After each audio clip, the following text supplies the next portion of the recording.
Hi, everybody. This is Hondo Carpenter, your Las Vegas Raiders beat writer on SI and the host of the Las Vegas Raiders Insider Podcast coming into Memorial Day weekend. I just want to take a really quick second. And, this is a very special weekend for all Americans.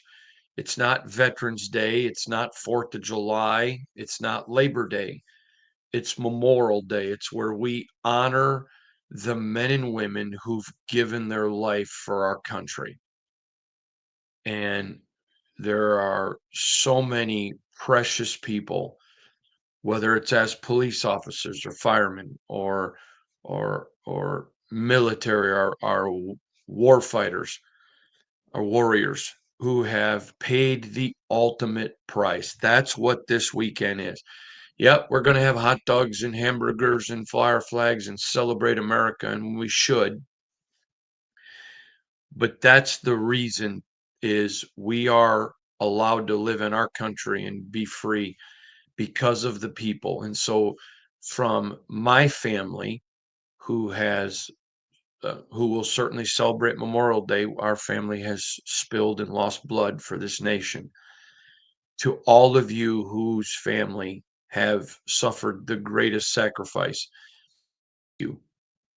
And to all of you, policemen, firemen, and ladies, so police folks and fire folks and all of our war fighters, every one of you who every single day put your life down on the line for our country, thank you.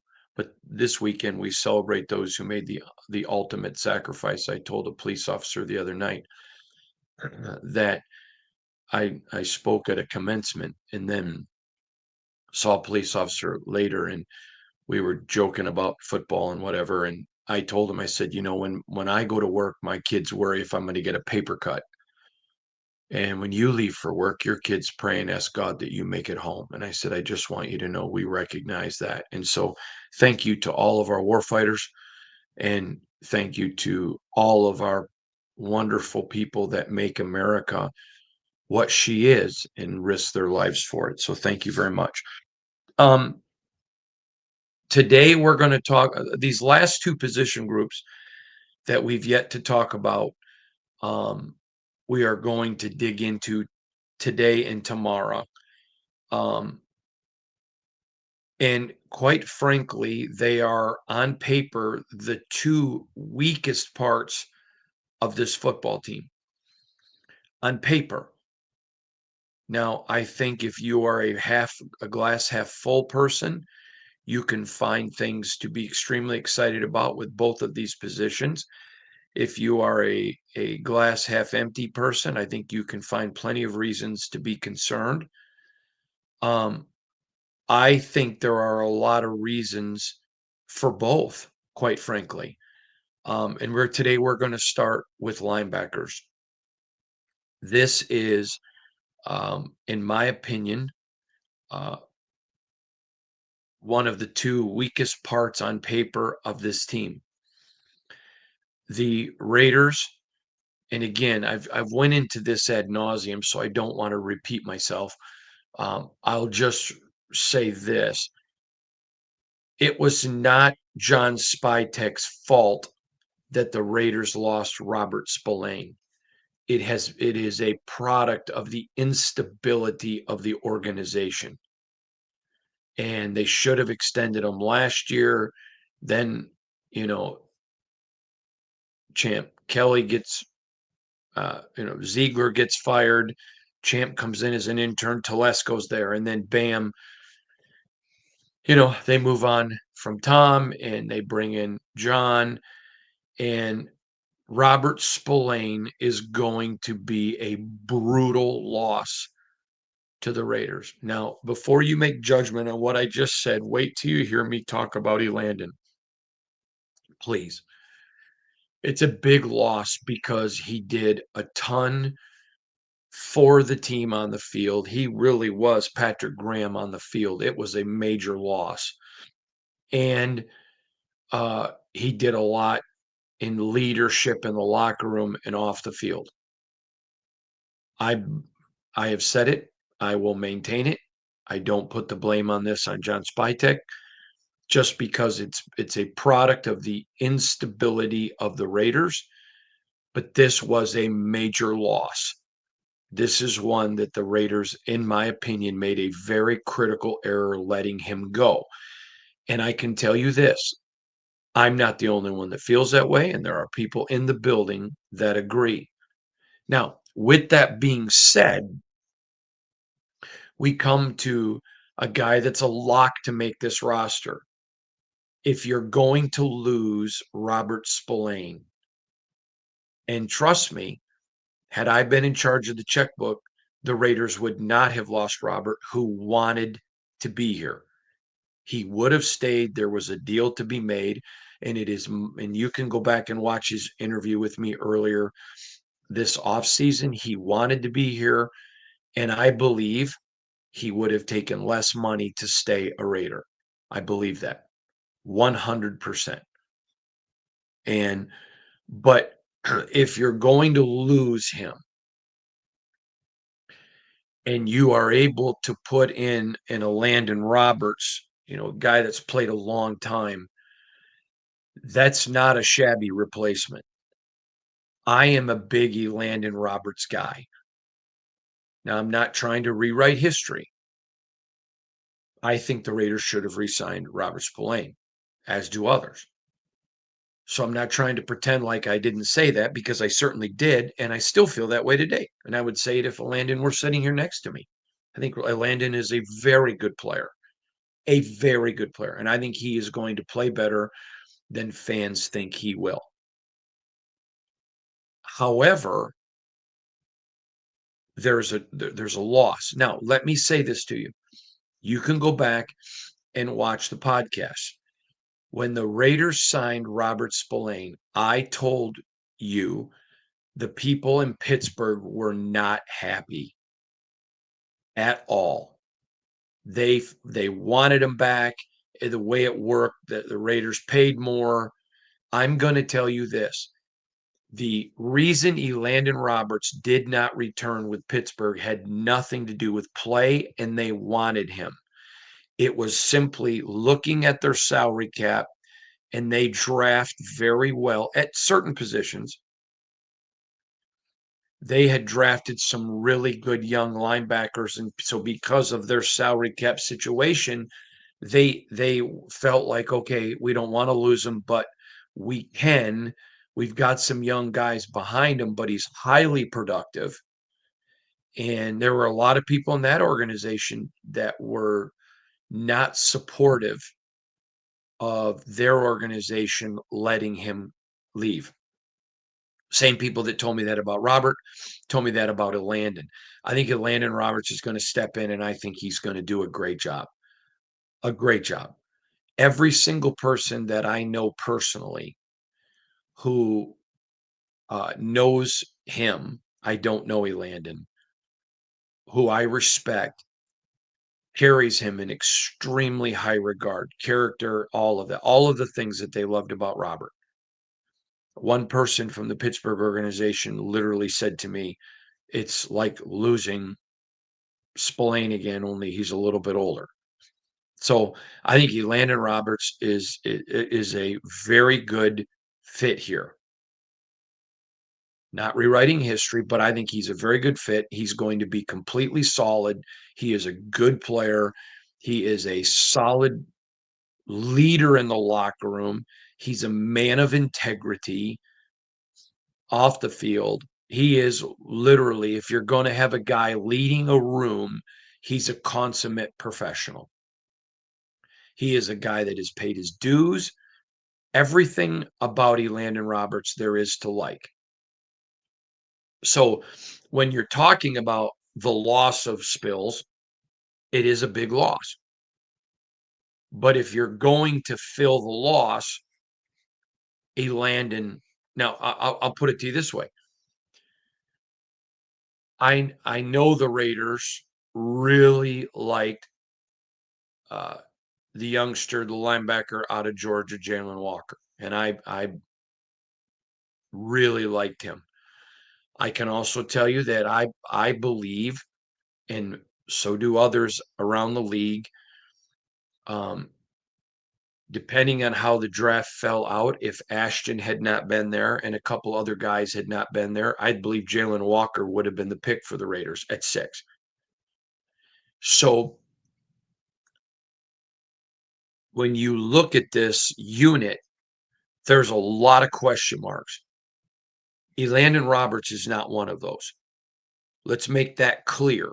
He's not a question mark. He's a solid player. Hank Bulla, he was the defensive coordinator for the Super Bowls with Johnny Unitas, with the Colts. He was a head football coach at the Buffalo Bills. Um, Hank was the inventor of he was the first coach to put together a draft board and how they approach the draft. Now every team does it, way ahead of his time. An incredible defensive savant, was a very dear friend of mine. Not a good friend, a dear friend. Um, his sons are great friends of mine. Just Shane and Chuck are just both great football players themselves. And his grandsons, you may remember his grandson Riley, who during Hard Knocks for Tampa Bay, they called him Joe Dirt. Um, Max Bulla is now a great coach at Notre Dame. Again, all of them great friends of mine. Hank Bulla used to talk to about putting together draft boards and evaluate. He's really the guy that impacted me the most on evaluating talent. I cannot tell you the countless hours. I remember one day him and I did a school uh, assembly together, and then we went out to lunch, and it was probably 12:30, and we didn't even leave the restaurant till 8. Luann, his wife, kept, are you okay, Hank? "Yeah, I'm with Honda." "Oh, okay." And teaching me about evaluation. And he's now died and gone on to be with the Lord, but love Hank. And so he talked about when you're putting a roster together, there are guys, and he called them thumbprints. Just bam, that guy's solid. Yep, there may be better guys than him around the league, whatever, but he's solid. He's going to do his job. He's going to be sound. He's going to be a great locker room guy. He's going to do everything right. Boom, you put your thumbprint on those guys. That's Elandon. That's Elandon. But I'm spending time differentiating because I want you to understand my praise and respect for Elandon isn't rewriting the history. I think the Raiders made a mistake. But Elandon is going to lead that room. Every single linebacker in that room is going to be better because of Elandon Roberts. Now, I've shared this story with you before. Um, Irvin Johnson, Magic, taught me this, that to be a great player, you have to be a good player who makes others better. That's the difference between being a good player and a great player. That stunned me. Him and I were, Irvin and I were in the Sheraton Hotel in Lansing, Michigan. He was doing my TV show, and we were chatting, and I literally said to him, you are elite. You are among a handful of the best of the best. And and I was talking to him about the difficulties of his work ethic is so tremendous.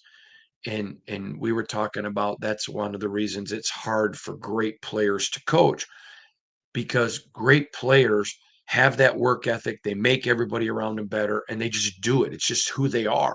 And so when you see players who could be great not wanting to put the effort in, it's frustrating. And I just remember Irvin when I said to him, what is the biggest difference between good players and great players? And he said, there's only one. Great players are good players who make others around them better. I thought that was so ingenious. And if you've never had and I realize most haven't had a chance to spend time with Irvin, uh, phenomenal human being. He is so incredibly smart. in sports, in business, in so many areas. I really have enjoyed, and I've got to do it so many times, all of my time with Irvin. Never once have had a bad experience. What a tremendous human being. And so Landon is one of those guys. Would I call him great? No, but I would call him a very good player who makes people around him better. Thumbprint guy. While disappointed for the Raider Nation, I'm not a fan, so I wasn't disappointed for the Raiders. But while disappointed for Raider Nation that they lost Spills, and I was disappointed for Spills who wanted to be here, I was very happy for Raider Nation that John Spytek, he really showed his command of the league and his knowledge of who was out there. And when he went and snagged Elandon, it was as much as the loss of Spills was on a organization whose track record has been instability. Elandon was the road sign to show you why it won't be that way. You're not going to be sitting here next year with John Spytek with a new GM or John Spytek worried about losing his job. There's stability now. So you're not going to see a Spills situation happen again. Now, they may say they want to move on from somebody like Pittsburgh did because they've got younger guys and have drafted well. Fine. But it's not going to be like you just saw. So Landon is rock solid. He's making this roster. And he's a thumbprint guy, a solid guy. Now we come to a guy that I'm going to be really honest with you. I am shocked at the amount of disrespect he has gotten from fans. Now, I'm talking about Devin White. Now, I expect Landon to be the starting Mike. I expect Devin to be the starting Will. This is a guy had some injuries, but he is healthy now. He played all those years in Tampa with Spytek. So Spytek knows him inside and out. If you like Spytek, and I do, if you respect Spytek, and I do, and I think you should as well, then even if you're not sure about Devin, you trust him. And they go get Devin, who I think will be the starting Will. Could do Sam, but either way, it's going to be an outside backer, and so I think he'll be a Will. This is a solid guy, tremendous leadership. You're not going to have people talking bad about Devin. Devin White is just a solid, salt of the earth guy. He is a great, great instincts, tremendous technique. Max Crosby wasn't everything that we know Max to be last year, injured. And this is a guy that had to fight through some injuries, but he's healthy now, ready to go. I expect him to have a really good year. Now, let's be clear about Elandon and Devin. Do I think they are 5 to 10-year guys that this position is one you walk away with like you do with defensive end with Max and just say, okay, great, this is settled and move on? Of course not. Of course not. They're older players, but they're guys that are going to fill these roles and do them well. These are guys that are not going to be, they're going to teach your young players. They're not going to have any negative impact. The Raiders will in no way be worse because of them. They're going to be better. Having Devin and Landon to teach your young, and there's a lot of young pups here trying to be dogs, trying to teach these guys how to be professionals. This is a great addition. I feel the same way about Devin that I do Elandon. Really good. And I do about Devin because of his track record with Spytek. Spytek knows him, they know each other, so there's going to be that frankness, "Yeah, I'm ready, let's go, I'm healthy." You check him out, "Yep, he's good, let's go." So I really like this pick. Now, I'm also a realist, I live in Realville, and I understand they're not long-term answers. The Raiders are eventually gonna have to have some of these young pups grow up, but they are also going to, fill roles and impact guys. That is a super big deal. It's a super big deal. And then we come to the third guy. Again, another guy I am really looking forward to watching him. Tommy freaking Eichenberg. And you all know the amount of respect um, that I have for this young man. Uh, a terrific football player. A lot of people were disappointed with last year, but he struggled with some health issues. Um, I like this guy. I think he could be a long-term answer for the Raiders. I got him as the starting Sam. Now he's certainly I don't think that's a lock. Not saying it's a lock, but I think he's the starting Sam today, but going to be in a battle. Uh, I really like a lot about Eichenberg. He is um, has a lot now. When I use comparative quality, um, people run with it. Okay.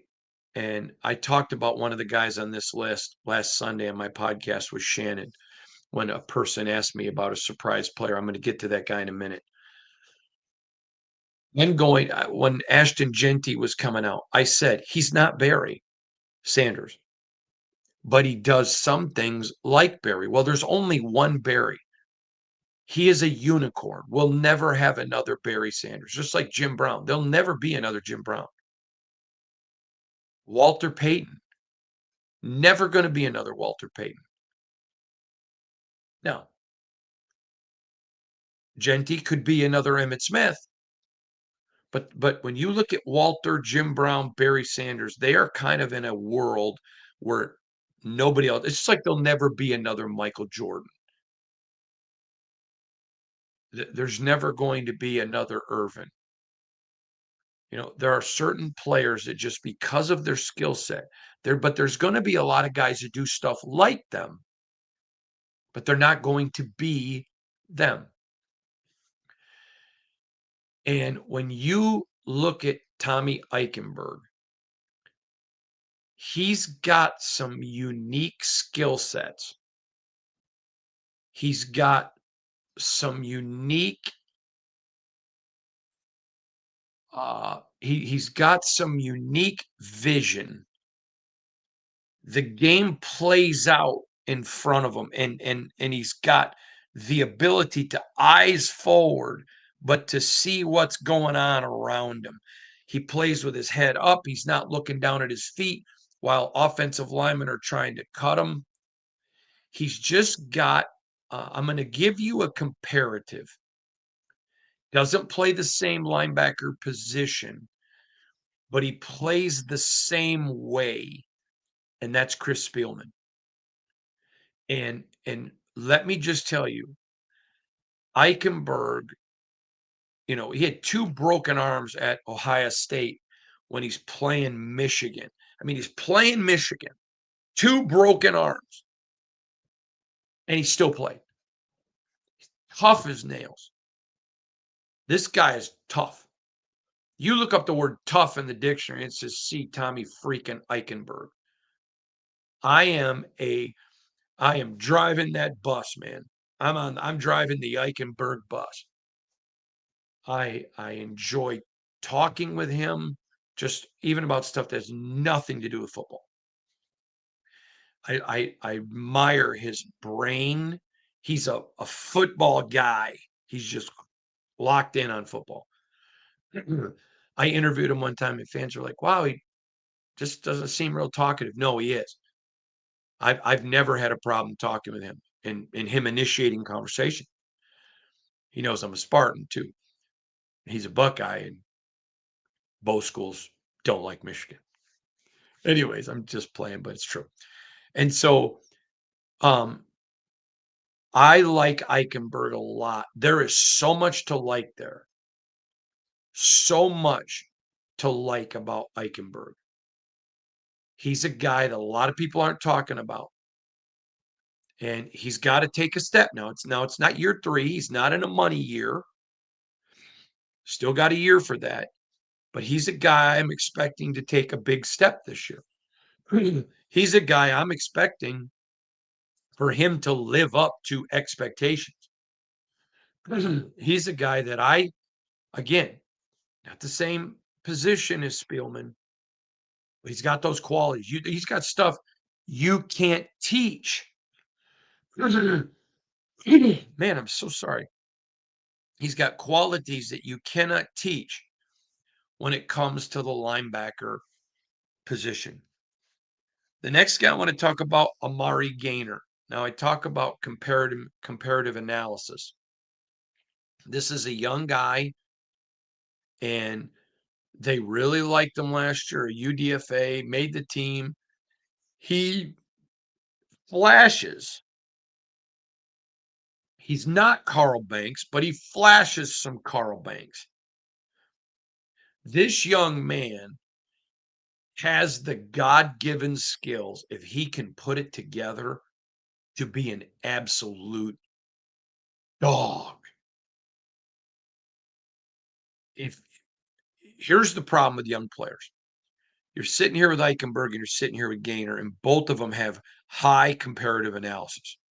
Eichenberg, Spielman, Gainer, Banks. Both of them have the skill, the body, the commitment. Now they've got to put it together. They have to do it. It is all on them. And they're not in their money year. So when you look at that, they're not first round picks and they're not in their money year. So they're still in that learning phase. But if you're Spytech and you're sitting there thinking, all right, my linebacker core is a little bit concerning. But man, we got some guys there that if they hit, and I don't mean physically, but I mean if they hit like a slot machine, man, the Raiders are set up with 2 tough dogs, young pups. They're going to be in the silver and black a long time if they can put it together. But I am all in. I am a Gainer. I love their skill sets. I'm not a betting man. I don't bet on football. I cover it. I think it's immoral for a journalist to bet on something that they cover. Not saying others who do. I'm saying for Hondo. But if I were a betting man and I had to bet, I'd bet on these two. First of all, I've been around them and know them. I know their work ethic. I know what they're about. I know their commitment. But it's just going to be a matter of what can they do. But Amari Gainer,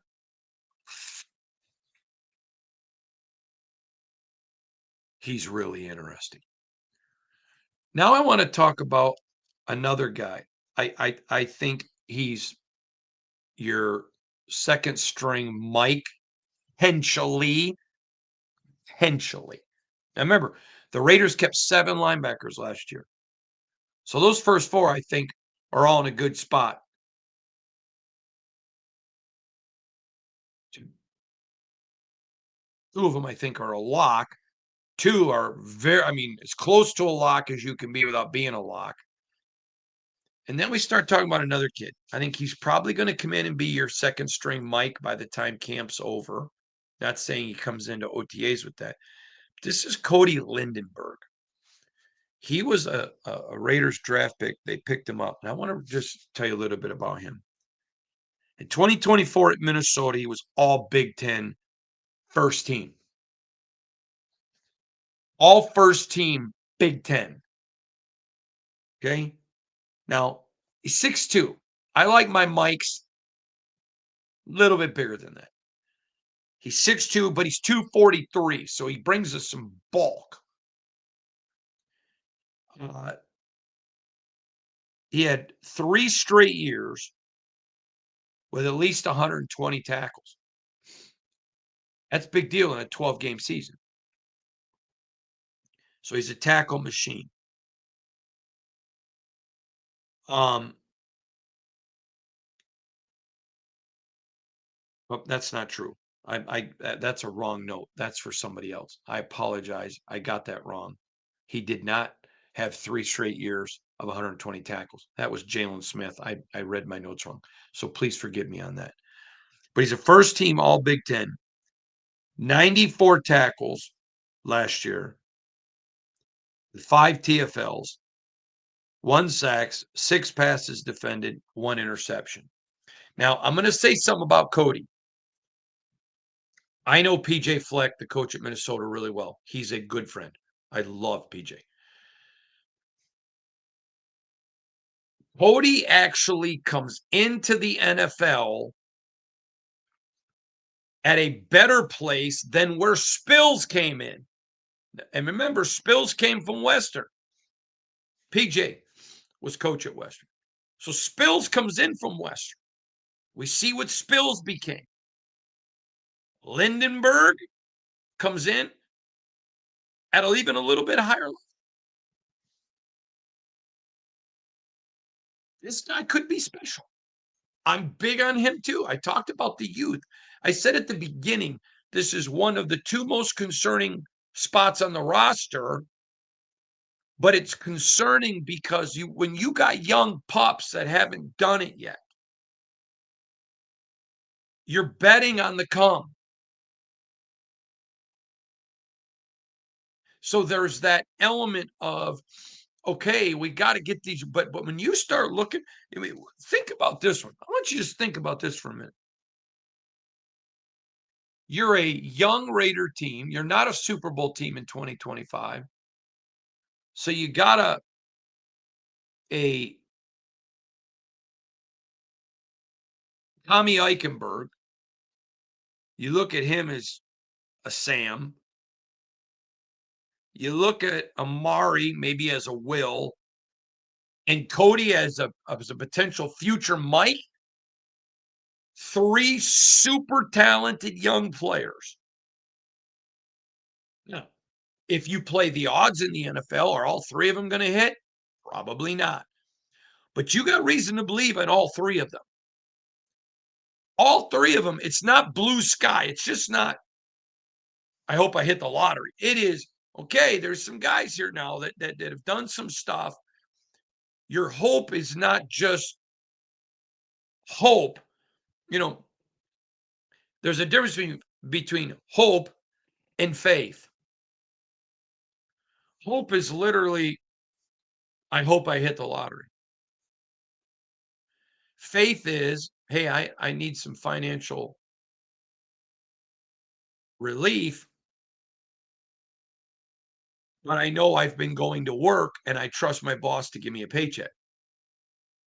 Faith is substantive. Hope is literally blue sky. It's just, I hope. Okay, I hope I hit the lottery. Or because I need some money. Faith is, well, I've been going to work and punching a time clock, and I have faith my boss is going to give me a check. Faith is substantive. Now, that's why faith is the substance of things hoped for. Hope is just out there floating. Faith is evidentiary. And so, at least with these 3 young players, you're not hopeful. You got a reason for having some faith here. Now, until somebody steps up and proves I'm a 1, you got to be constantly looking. Constantly looking. Constantly. But you're sitting here and you're the Raiders. And you're looking at this, and here are 3 young players that you're not hoping can become something. They've shown you enough to give you some faith in them. That's a very big deal. Very, very big deal. And Lindenberg is just a guy that and all three of these guys, you want to know who the onus is on? All three of them are going to get great coaching. Great coaching with the Raiders. Now it's on them. But you got three guys with a really good work ethic.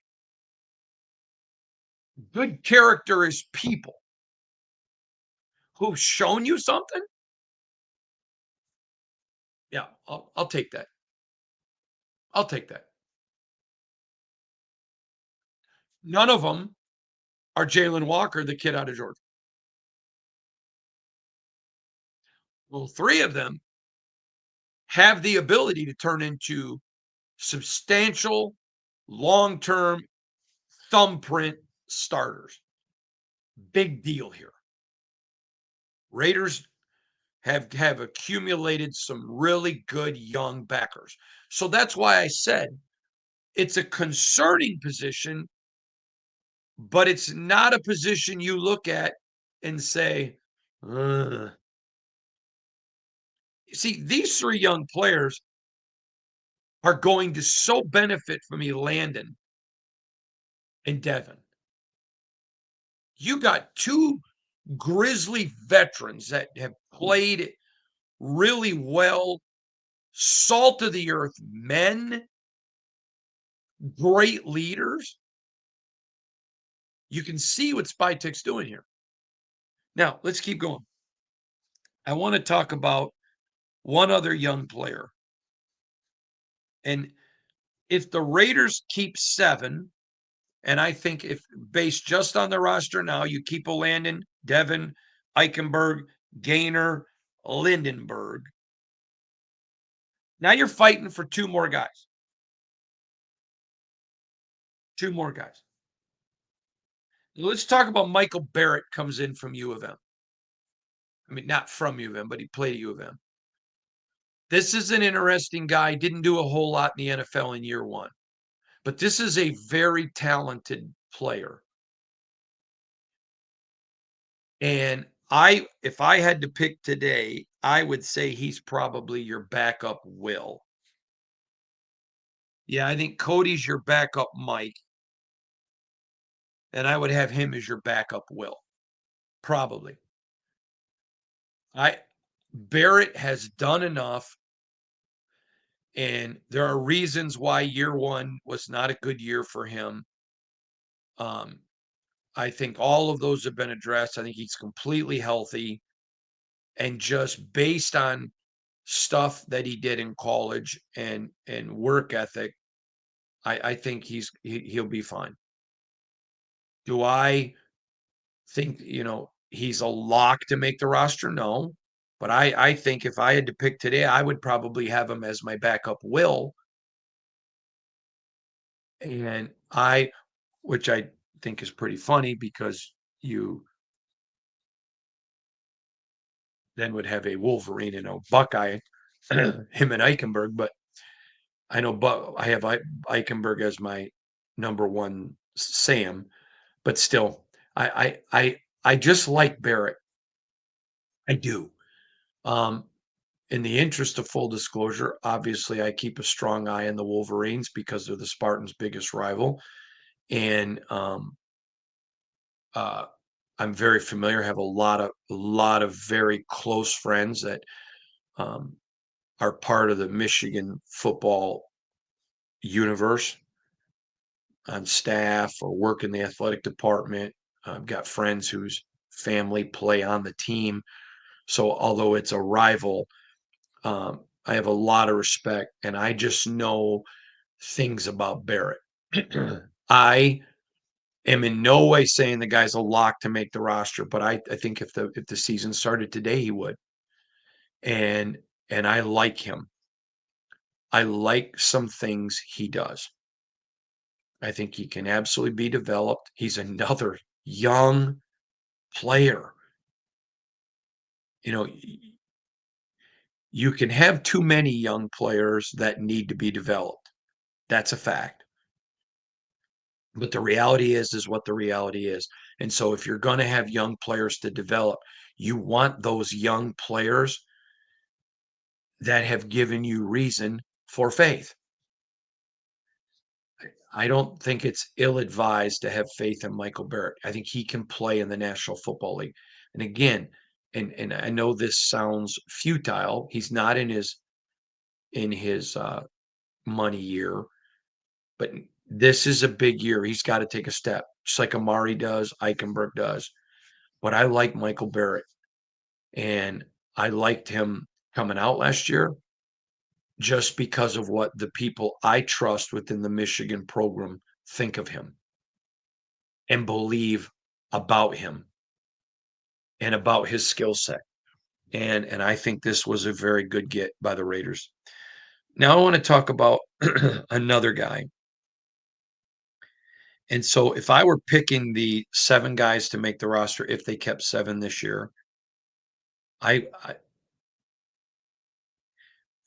obviously Landon, Devin, Eichenberg, Gainer, Lindenberg, and Barrett.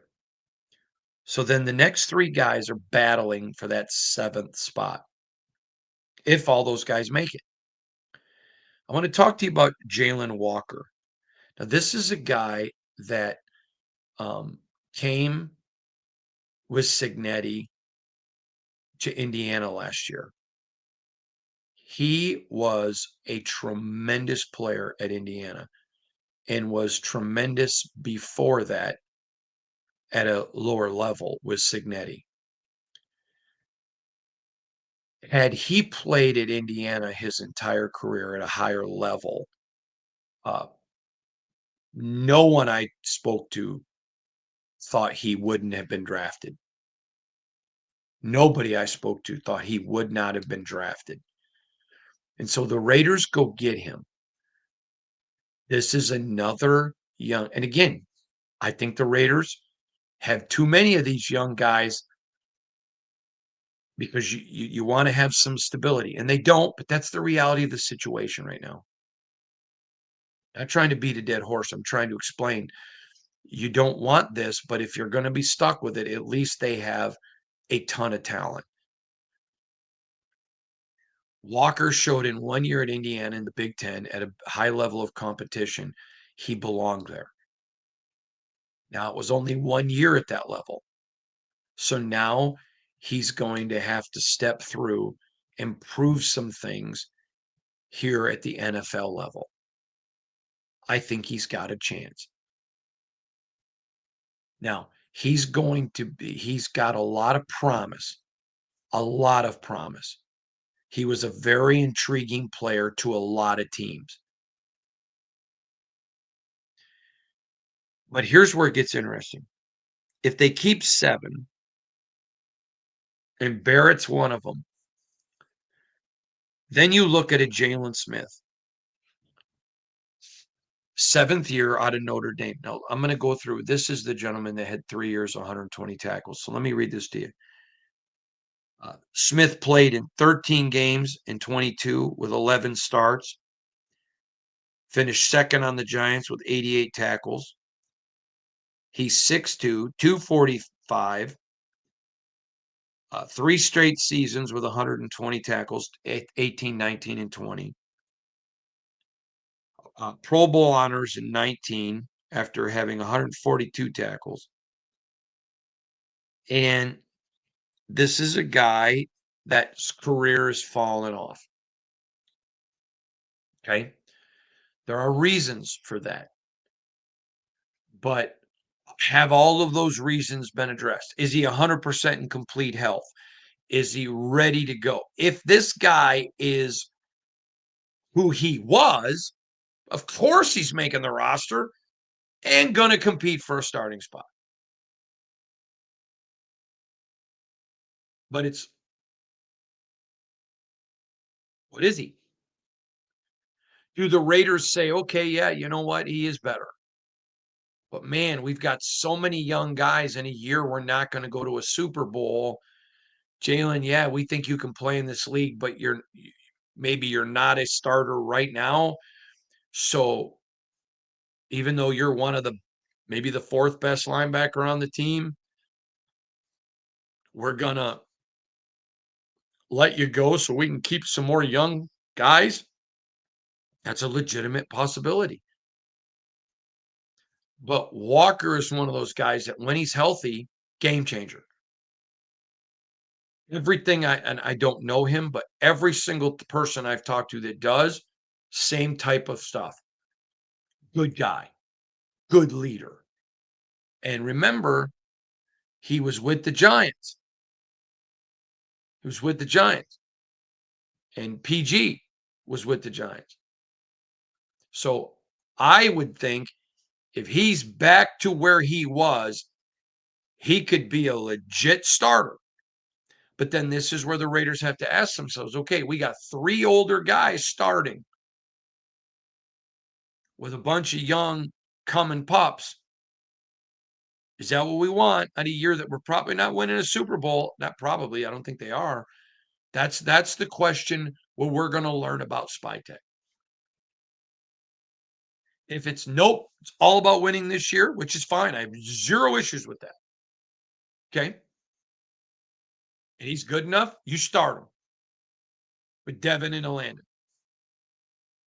If he's not, and he's going to be a backup, do you keep him as a backup and either try to hide one of these guys on practice with the potential of losing them? See, did you see that? This is where we're going to learn a lot about Spytech. Is everything always this year, or is it about, hey, we'll take our lumps? We'll take our lumps, knowing where we think we're going. And I'm using the we, not because of me, but because I'm trying to use the Raider voice for you. Do we take our lumps, but knowing we'll be better for it next year and the next year and the next year? Now, I think the Raiders are, if Jalen can play into a starting role. Now, what if he shows, yeah, I'm a starter, but Eichenberg or one of these young guys blows up at camp and they're like, okay, he could start. Let's keep him because he is playing at such a high level. But man, thank God one of our young pups really popped on the scene in camp. Let's keep him then. This is the interesting stuff that goes into building a roster. Most teams, most people don't fully grasp, not because they're stupid. It's just not because they don't think about all of that. It's kind of like when you're sitting at home with your family budget and you're like, all right, here's the money I have. Here's where my budget's going. And sometimes you're willing to sacrifice here to put over here, whatever. Same way in putting together a roster. All right, Jalen Walker, you're gonna pay him what an NFL veteran of his career has. Here's a UDFA.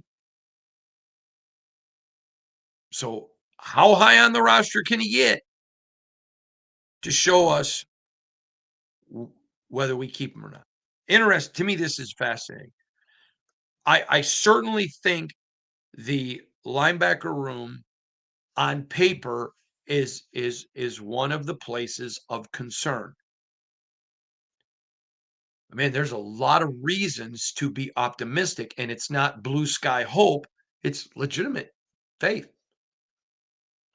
Remember I talked about Devin having that relationship with Spytech? So here's PG able to look at Jalen Smith and say,